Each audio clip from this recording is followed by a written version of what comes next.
믿음 사기제라는 제목으로 말씀을 나누고자 합니다. 사도행전 12번째입니다.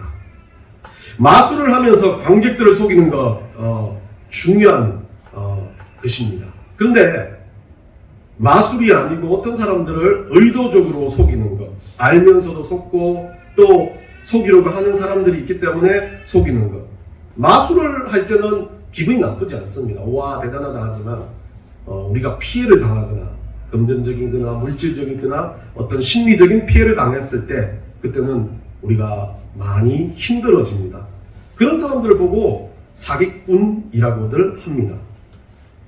참 사기가 여러 종류가 있을 수 있는데 속이는 게 마술은 참 은혜가 되는 어쩔 때는 와 대단하다라고 느껴지는 것이기도 하지만 사람을 의도적으로 속여서 자기의 이익을 취하는 것 이런 사기꾼을 볼 때는 너무 힘들기도 합니다. 여러분들 TV에서 보셨는지 모르겠지만 이 차트를 달리는 땡땡이라는 TV 제목이 있습니다. 그 중에 사기꾼 리스트 중에 세계 최고의 사기꾼으로 이 사람들이 뽑았던 사람 중에 한 명이 5조 사기를 친 사람이랍니다. 말레이시아 사람 조로우라는 사람인데요. 이 말레이시아에 있는 총리와 함께 시작해서 회사를 만들어서 한 42건의 사기를 쳐서 국가돈 5조를 돌린 사람입니다. 대단한 사람이죠. 여튼 이 사람이 막 페리스 힐튼과 놀고 막 헐리우드에 여러분들 아실지 모르겠지만 디카프리오가 나오는 영화에 투자도 하고 대박도 터뜨리고 했던 사람인데 국가돈 5조를 가지고 그 일들을 했다고 합니다. 또 어떤 사람은 그 리스트에 보니까 김일성을 사기친 사람도 있습니다. 여하튼 사기라는 게 너무나 많은 것 같아요. 요 근래에 있었던 여러분들 나는 IM 신뢰예요 라고 했던 그 사람도 참 어떤 방식으로 쳤는지 모르겠지만 사람들이 그것에 혹해서 빠져들는 그런 사기꾼들이 참 많은 것 같습니다.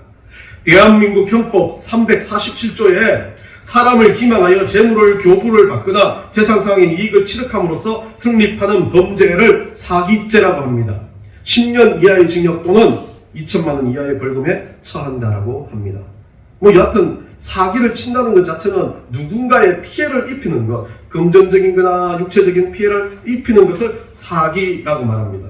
세상은 이렇게 많이 사기를 치고 삽니다.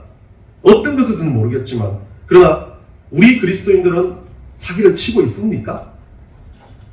예, 제가 제목 쓰는 것처럼 여러분들 믿음 가지고 사기치는 건 아닌가 생각을 해봅니다. 우리 그리스도인들이 믿음을 가지고 하나님 앞에서 기도하기로 결단하거나 하나님 앞에서 뭔가 약속한 것들 참 많이 있습니다. 구약에는 서원이라고도 합니다. 근데 그 서원을 가지고 우리는 많은 것들을 이야기하면서 지키지 않을 때가 있습니다. 사기를 치는 겁니다. 근데 그 정도 갖고는 사기라고 좀 하기는 그렇습니다. 하나님과의 어떤 깊이 있는 말씀의 약속 가운데 그것이 지켜지지 않을 때 하나님 앞에서 범죄를 저지르고 잘못이라는 걸 알면서도 그것 가지고 계속적인 범죄를 저지르는 사람들을 믿음으로서 사기꾼이라고 할 수도 있겠지만 저는 한참 더 나아가 그런 모습보다는 믿음 가지고 무언가 자기의 욕망과 자기의 욕심과 자기의 이득을 편취하는 사람, 믿음이 아니라 그 믿음을 도구로 활용하는 사람을 믿음 사기꾼이라고 칭하고 싶습니다. 그 대표적인 인물이 아나니아와 삽비라입니다. 참 부담스러운 말씀입니다. 사도행전을 시작하면서 여러 가지 말씀이 있겠지만 이 아나니아와 삽비라 이야기는 뛰어넘었으면 하는 말씀 중에 하나입니다. 저도 될 수 있고 여러분들이 될 수 있는데 상당히 무서운 말씀입니다. 결국 그들은 그 죄 때문에 바로 적결 심판을 당했습니다. 하나님의 말씀이 살았고 원동력이 있다면 오늘날도 이 말씀은 이루어질 수 있다는 거죠. 잘못하면 우리도 하나님 앞에 정말 심판을 당해서 이 자리에서 목숨을 잃을 수도 있는 아주 무서운 말씀이기에 저도 뛰어넘고 싶은 말씀이긴 하지만 중요한 말씀이기 때문에 여러분과 나누고자 합니다. 초대교회 이야기는 우리 너무 잘 알고 있는 사건입니다. 아나니아와 삽비라는 부부가 있었습니다. 이 부부는 아마도 제가 보기에는 성경 말씀을 보기에는 그래도 믿음이 괜찮은 부부였을 겁니다. 그런데 그 부부가 어떻게 됐습니까? 타락해서 하나님께서 훔치는 자들이 되어버렸습니다. 아마 초대교회에 그것이 알고 싶다라는 프로가 있다면 꼭 등장해야 될 인물인 것 같습니다. 왜냐하면 사람한테 친 것도 아니고 하나님한테 사기를 친 사람들입니다. 세상에 김일성한테도 치고 국가 주석들한테도 치고 헐리우드에도 치는 사람들보다 더 이 사람은 세계 최고의 사기꾼으로 써야 될 그런 인물인 것 같습니다. 아나니아와 삽비라가 자기 소유에 있는 소유의 물건들을 팔아서 하나님을 속이고 그 물건들을 내어놨다가 그 재물을 내어놨다가 문제가 발단이 되었던 겁니다. 오늘 말씀을 통해서 이 아나니아와 삽비라를 통해서 우리는 어떤 믿음을 가지고 살아야 할지, 우리가 어떤 믿음을 붙들어야 될지를 한번 생각해 보고자 합니다. 1절에 보면 이 아나니아라는 사람이 나옵니다. 아나니아 이름은 너무 좋은 이름입니다. 이 원래 히브리어 이름으로 있을 때 야라는 동네, 하나네야라는 동네가 합쳐져서 원래 야라는 게 히브리 뜻으로 은혜롭다는 뜻입니다. 이 하나네야, 이 아나니아라는 이 이름은 여호와는 은혜로우시다는 뜻입니다. 이름 참 너무 좋아요. 은혜로운 하나님이라는 이름을 가지고 있는 사람이었습니다. 삽비라는 이름도 청옥이라는 뜻이기도 하고 아름답다는 이름을 가지고 있는 두 사람들입니다. 참 이 두 사람은 그 은혜와 그 아름다움을 가지고 자기 것에 대한 욕망이 너무 많았던 것 같습니다. 이들이 한 행동은 시작은 자기 소유를 팔았다는 것입니다. 여기에서 소유라고 번역되어 있는 이 크테 말하는 단어는 경제적인 가치를 지닌 모든 재산을 의미하기도 하지만 오늘 여기에 3절에 가보면 뭐라고 그러냐면 모든 것이 아니라 땅값이라고 땅을 팔았던 값이라고 기록된 것을 봤을 때 이 아나니아 삽비라가 가지고 있는 전 재산은 아니었던 것 같습니다. 재산의 일부를 팔아 부동산을 척결해서 하나님 앞에 내려고 했던 것 같습니다. 아마도 아나니아 삽비라는 이 예수님께서 허락하신 이적과 표적도 받고 이 사도가 허락했던 그 이적과 표적을 받던 초대교회 멤버 중에 하나였을 것입니다. 그로 인해 이들은 어땠습니까? 앞에 이 사내들인 공회에서 있었던 사건들과 그 앞에 성전 미문에 환자가 낫는 사건들에 인해서 정말 초대교회 분위기는 최고조에 이르렀습니다. 성령의 불이 역사되어서 그들 가운데 막 기도하고 그들 가운데 막 하나님의 말씀을 담대히 선포하는 역사, 기적과 표사가 일어나는 것들을 본 순간 사람들은 다 광분해 있는 상태였습니다. 그런 상황에 어떤 선포가 있습니까? 사도들의 그 동력자들의 기도의 선포에 하나님께서 그렇게 역사하셨다는 기도 가운데 막 성령에 충만했던 것들을 체험했던 사람들입니다. 그러니까 어땠습니까? 오늘 한번 사도행전 4장 32절입니다. 한번 읽어보겠습니다. 사도행전 4장 32절 시작. 믿는 무리가 한 마음과 한 뜻이 되어 모든 물건을 서로 통용하고 자기 재물을 조금이라도 자기 것이라 하는 이가 하나도 없더라. 예, 그런 역사가 일어나니까 너나 없이 나와서 자기 재물을 팔고 교회에 와서 기도하고 정말 초대교회에서 할 수 있는 은혜의 표현들을 하고 있었다는 겁니다. 물론 오늘날과 다른 시기였습니다. 그들이 초대교회 가진 공동체만의 역사였습니다. 물론 요즘에도 뭐 그런 공동체가 있긴 하지만 요즘과 다른 초대교회였던 이 트렌드와 같은 것이었죠. 자기 재물을 팔아가지고 와서 초대교회 그 선교 사역을 위해 써달라. 초대교회 사역을 위해서 우리가 공동체 생활하면서 아껴서 하나님의 역사를 만들어가자는 그런 상황이었던 겁니다. 그러다 보니까 어땠습니까? 은혜 받고 성령 충만했습니다. 눈치를 보니까 자기들도 뭔가 해야 되겠다는 거죠. 믿음으로 시작된 걸 겁니다. 분명히. 자기 믿음 안에서 무언가 하나님 앞에 드리고 싶고 바치고 싶고 마음의 감동을 느꼈다는 거죠. 그래서 그들은 뭐 했습니까? 부동산을 팔았습니다. 그때까지 무슨 마음이었습니까? 하나님 앞에 드리고자 하는 마음이었습니다. 모든 재물도 아니었습니다. 이 사람들이 그래도 만약에 뒤쪽에 어떤 행동들을 본다면 이 사람들도 자기 판단을 했으니 이 정도는 하나님 앞에 드릴 수 있겠다 해서 그 재물죠. 그때 말하는 그 재물 중에 하나를 처분해서 하나님께 드리겠다고 마음을 먹고 이 사람들은 처분했을지도 모릅니다. 여러분들 그런 거 많이 하지 않습니까? 어떨 때? 하나님 제가 이것만 팔면 꼭 하나님 앞에 할게요. 예, 뭐 그건 정해놓고 하나님 앞에 마음을 드리는 겁니다. 그런데 팔리고 나면 여러분 어떻습니까? 조금 깎을까? 그래도 11조만 할까? 원래는 마음에 그랬어요. 하나님 앞에 드리겠다고 하나님 앞에 안 가요. 사람한테 안 가고 어떤 것도 안 가요. 우리는 막 하나님 앞에 안 가잖아요. 그러니까 하나님 조금 봐주세요. 막 공과금도 있고 카드값도 있고 뭐도 있어요. 하나님 죄송해요. 요번에는 용서해 주세요. 여러분 최소한 그렇지 않습니까? 안 그렇습니까? 대단한 믿음을 가지고 있어요. 저는 그래요. 하나님 앞에 뭔가 헌신을 합니다. 하나님 앞에 뭔가 막 헌금이라는 마음, 여러분들 기억나시면 모르겠죠. 저도 그랬어요. 학교 다닐 때도 그랬고 막 세계 선교를 나가기 위해서 일어서 막 기도해서 막 나갈 사람, 그래서 저도 모르게 가슴에 뜨거움을 가지고 일어섰습니다. 그래서 생각하는 게 어떡하지? 준비도 안 되는데 뭘 하지? 막 그런 생각을 많이 하고 그렇게 생각했는데 그 순간은 그 뜨거운 열정에서 그 일을 했지만 어떤 마음이 듭니까? 우리는요. 그것이 하나님의 방식이라는 것에 대해서 늘 인지하는 거예요. 그러니까 늘 미안하고 늘 불안하고 이거 좀 더 해야 되는데 늘 갈등을 합니다. 그것에 대해서. 그런데 오늘 본문에 이들을 보면 2절입니다. 2절. 그 값에서 얼마를 감추매 그 안에도 알더라 얼마만 가져다가 사도들 발 앞에 두니. 자, 우리와 같은 똑같은 생각을 했을 겁니다. 그때까지는 은혜와 성령의 역사에 왔다 갔다 한 거예요. 막 은혜 받았기 때문에 하는 행동이었습니다. 그리고 그것을 팔아가지고 하나님 앞에 드리고자 했던 마음입니다. 근데 그 값에 얼마를 감춥니다.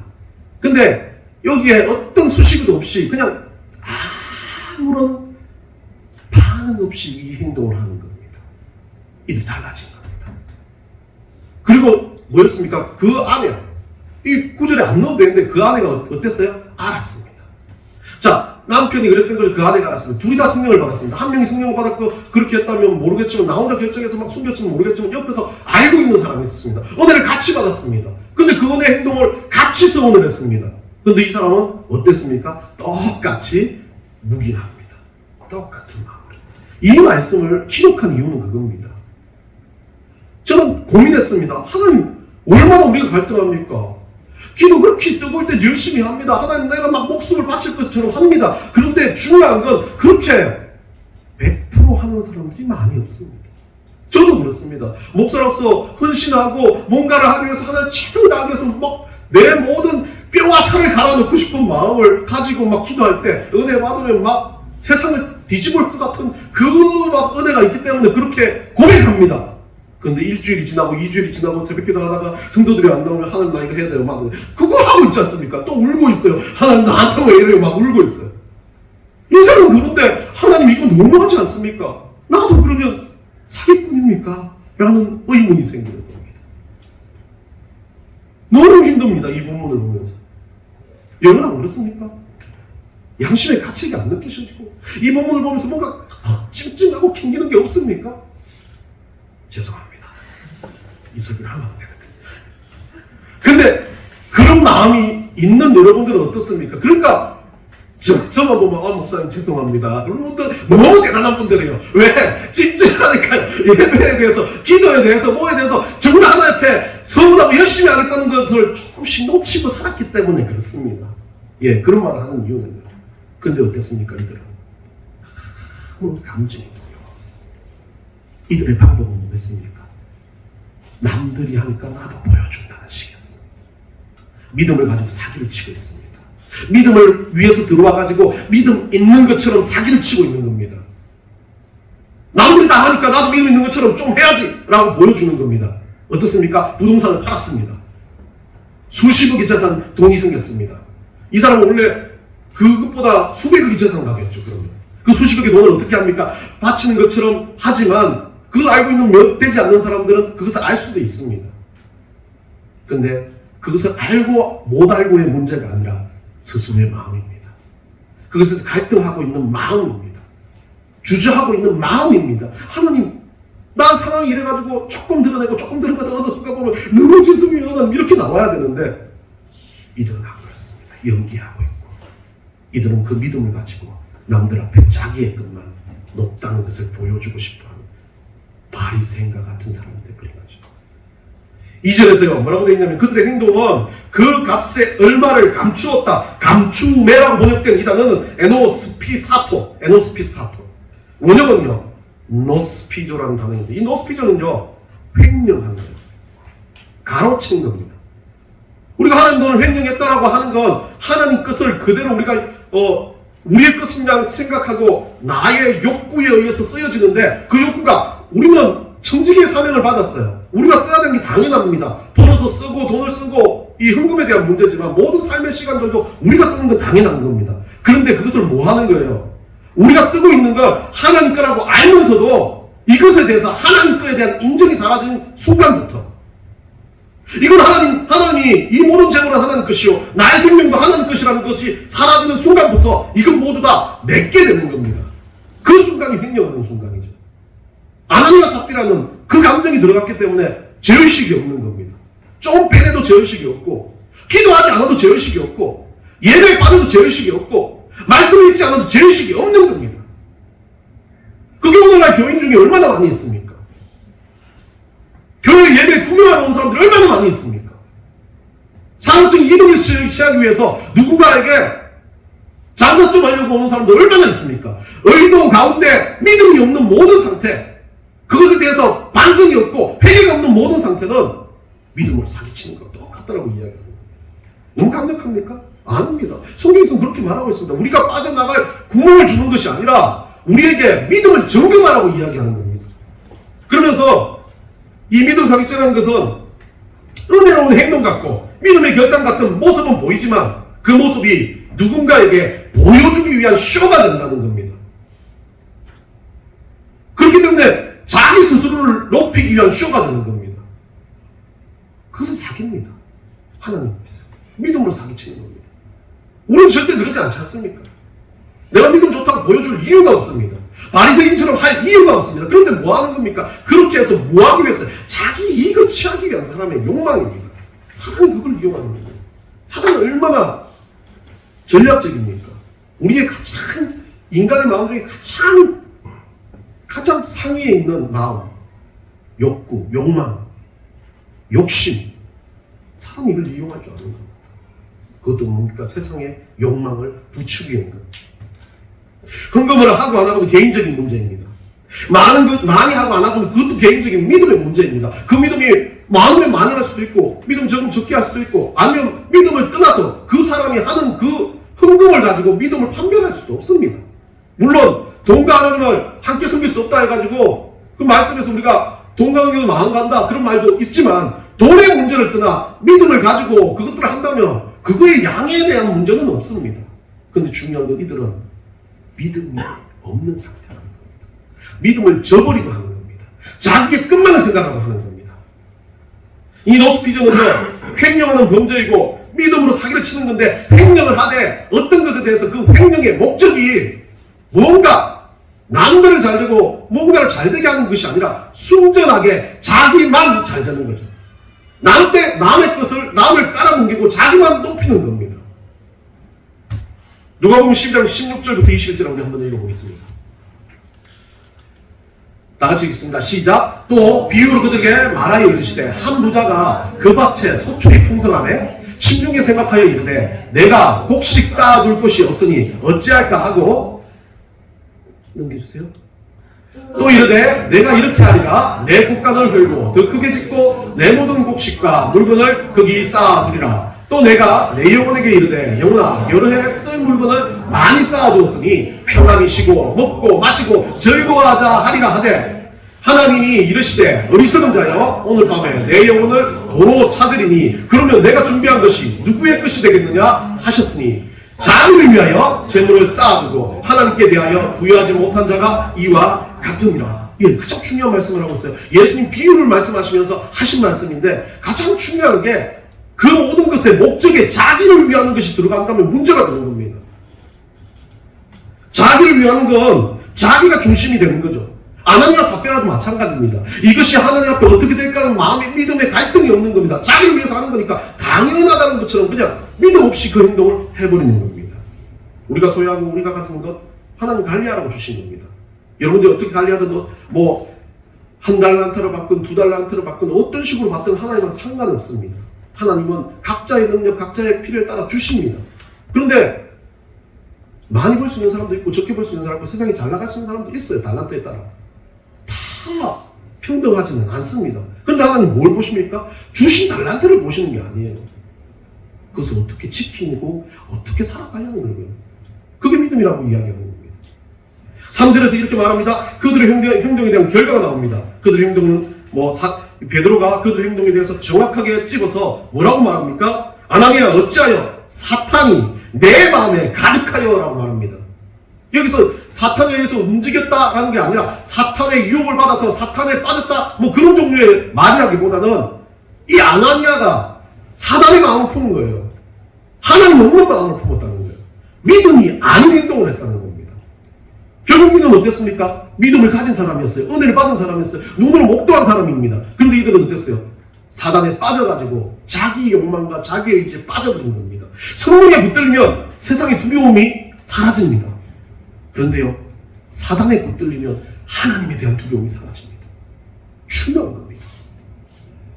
우리는 성령에 붙들려야 해요. 사단에 붙들리면요, 하나님 두렵지 않아요. 내가 돈을 쓰고 내가 살아가고 내 인생의 주인이 내가 되버리는 겁니다. 하나님 두렵지 않으니까 뭐 하는 겁니까? 그것에 대해서 속이고 그것에 대해서 연기를 해도 아무렇지가 않은 겁니다. 하나도 찔림이 없고 양심의 가책도 없고 성령이 우리 안에서 작용하는 역사가 없어진 겁니다.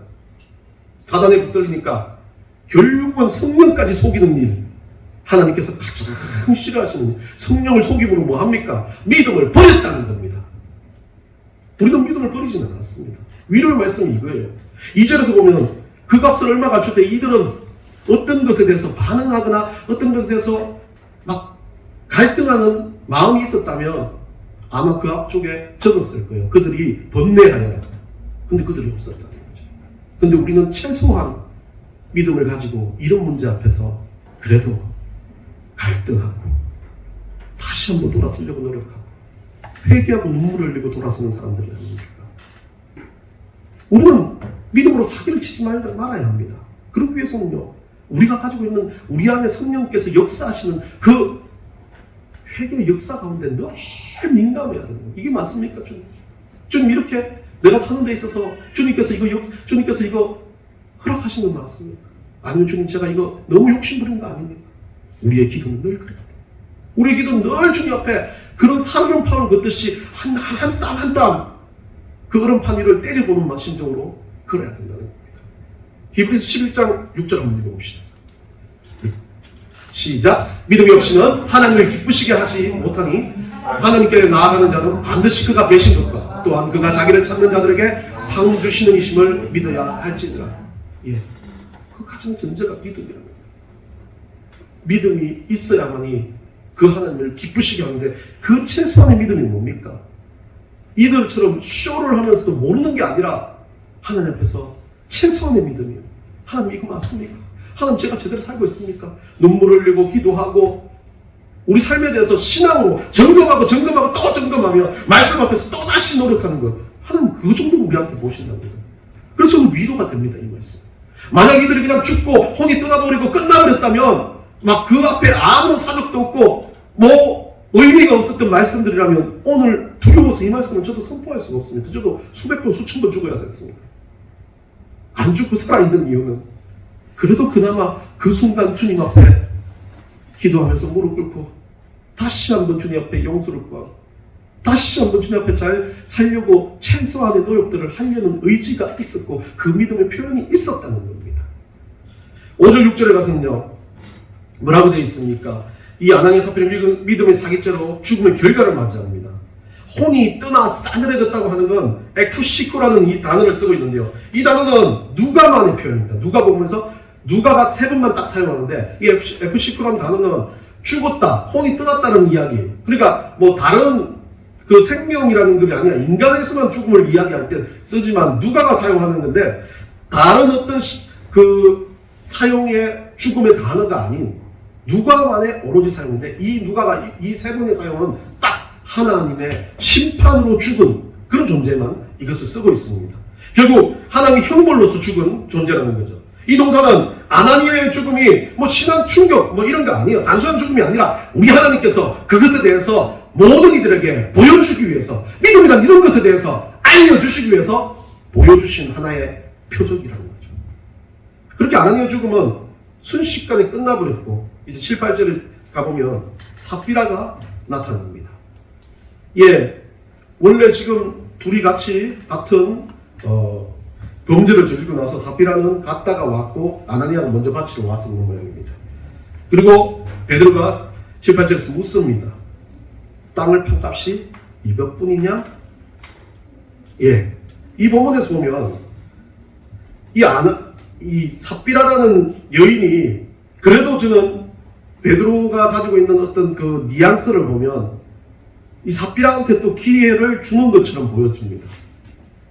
땅을 판 값이 이것뿐이냐라고 이야기하면 하나님 앞에서 믿음을 걸고 내가 너한테 질문하고 있어? 신중하게 답해. 우리 집에서 나온 것처럼 지금 대답 잘해야 돼? 라고 하는 그런 상황인 거죠. 대답 잘해야 돼. 베드로가 기회를 주는 겁니다. 뭔가 분위기를 알았을 거 아니에요. 남편은 보이지 않고, 물론 죽었는지는 모르지만 남편은 보이지 않고 한 3시간 지나서 왔는데 사람들이 지금쯤은 삽비라 입장에서 흥금을 했기 때문에 사람들이 칭송하고 삽비라야 왔냐? 남편 흥금 좀 했더라. 뭐 이런 생각을 하고 막 들어왔을 겁니다. 그런데 베드로가 묻습니다. 근엄하게. 이 삽비라의 태도가 어떻습니까? 솔직하게 말해? 대답 잘해야 돼? 라고 이야기하는데 삽비라의 일말의 망설임도 없이 예, 이것뿐입니다. 라고 말합니다. 참 우리가 봤을 때 어떻습니까? 삽비라의 모습을 봤을 때는요, 믿음의 근거가 하나도 없습니다. 일말의 망설임이 없습니다. 지금 얼마나 큰 범죄를 저지르고 있는데 그 범죄 앞에서 이 여인은 아무런 반응이 없습니다. 우리 아들 예후는 겁이 많습니다. 그런데 사랑스럽고 정도 많은 아이입니다. 그런데 정이 많고 사랑스러운 대신 말이 많습니다. 저처럼요. 무슨 말을 그렇게 많이 하는지. 근데 말을 많이 하다가 어느 순간 잘못된 말을 하거나 거짓말을 할 때가 있습니다. 저는 우리 큰아들한테도 그랬듯이 거짓말할 때 가장 무섭게 교육을 합니다. 고집 피우는 거, 거짓말하는 거. 그런데 거짓말을 보고 제가 근엄하게 무섭게 물으면 그것이 거짓말이면 예호는 절대 저를 쳐다보지 못합니다. 그리고 횡설수설합니다. 딴만 합니다. 보여요. 자기가 잘못했으니까 뭐 이렇게 이야기하는 게 보입니다.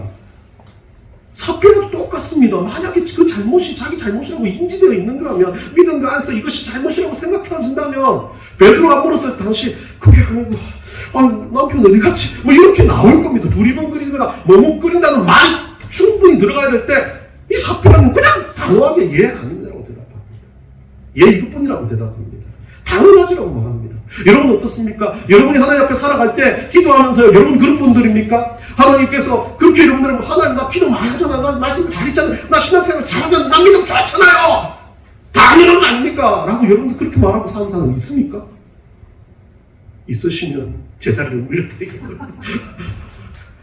참 얼마나 무서운 여인입니까?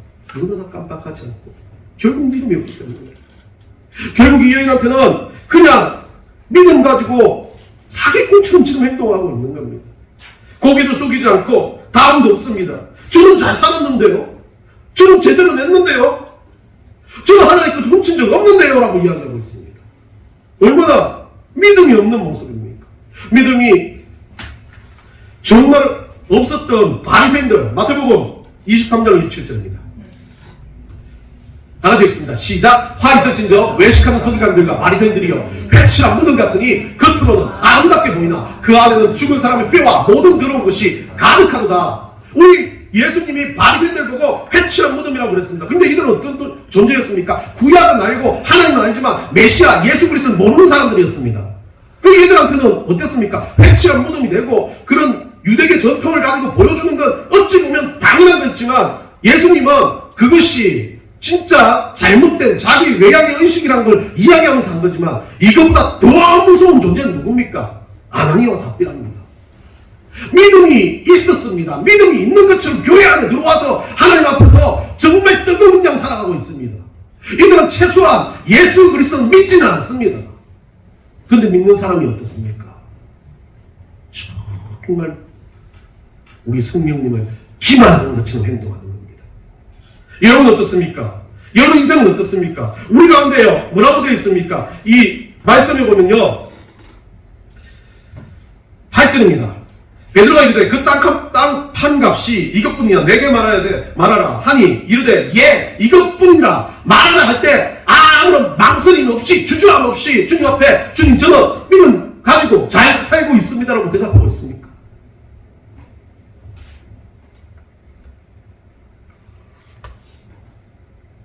우리 인생 가운데 우리는 이 베드로가 9절에서 말한 것처럼 우리 성령님 주의 영을 시험하지 말아야 합니다. 우리는 어떻게 살아가고 있습니까? 우리 인생 가운데요, 우리의 모든 것들을 가지고 주님 앞에 정말 눈물을 흘리며 그것을 두드려가며 주님 제가 잘하고 있는지 맞는지를 그렇게 타진하며 살아갑니까? 아니면 나는 잘하고 있어라고 그냥 자기 책임을 걸고 살아갑니까? 저희 교회 역동적인 성령 사역을 목격하고 한때 교회의 일원이었던 그들이 그렇게 믿음 없는 자리로 나아가는 그 순간이 되었을 때 그들 가운데 무엇이 있었을까요? 그들 가운데 어떤 영향이 있었을까요? 우리는 이거 잘 생각해 봐야 됩니다. 우리보다 더 뜨거웠습니다. 기적이 일어나고 역사가 일어났습니다. 막 교회의 부흥이 불같이 일어났습니다. 큰 대형교회가 되고 조직교회가 되고 헌금도 넘쳐났습니다. 근데 그 안에 뭐가 있었습니까?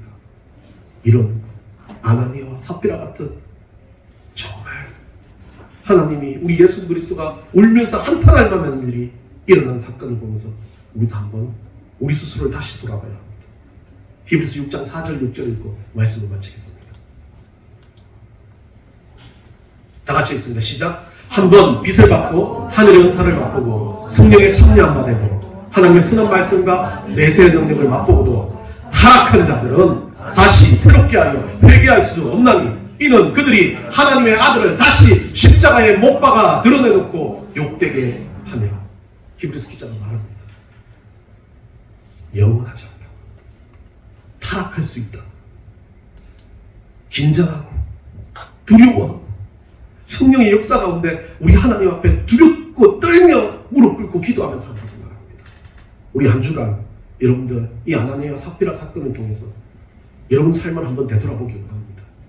어떻게 어떤 믿음을 가지고 어떤 고백을 하며 어떤 마음을 가지고 지금 신앙생활을 유지하고 있는지 이제 앞으로 어떤 신앙생활을 유지하고 갈 건지 생각하며 한 주간 살아가는 여러분 되시기를 간절히 축원합니다.